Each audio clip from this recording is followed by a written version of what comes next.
An interesting question. I'm older.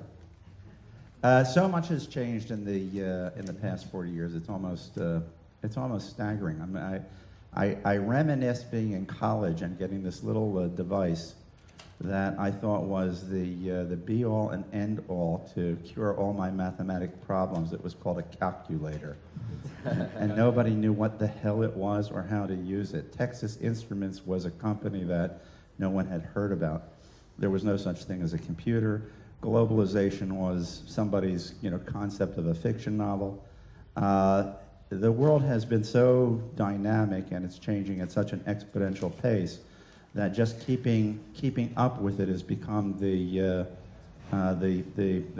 cornerstone of objective of my daily pursuit, and it's getting worse. So that's the good news. The bad news is the very same. I mean, we've seen so many transitions and cycles and fluctuations. In all seriousness, when I left law and went into business, it was the beginning of the 80s. Interest rates, for those of you who were not old enough to be around or even know what these words are, I'll say them. And don't presume that it's science fiction. 18.5% was the then market rate interest for a real estate transaction in 1980. Am I lying, Alan? And we had to figure out how to make a living in that environment.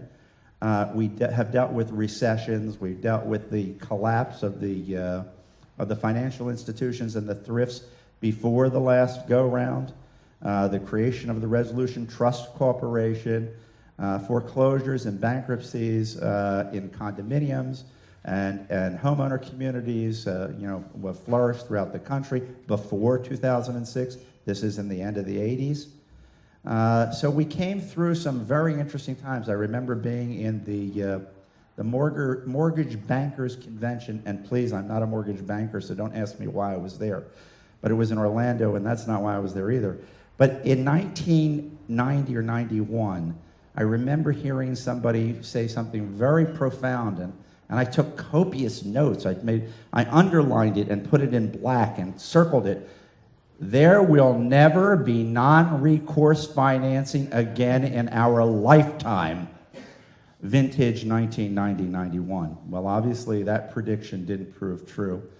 So it's really been it's been an interesting process. I think what we're looking at today is more of the same in the sense of more change. We don't know what's around the corner. Interest rates are going to spike at some point. I don't know how high. I don't know when. The change in politics has bearing on all of us. The continuation of globalization has bearing on all of us. The flow of goods and funds has bearing on all of us. And just keeping track of these advancements is mind-boggling. So you asked me what's different between then and now. The difference is the same. Be prepared for change.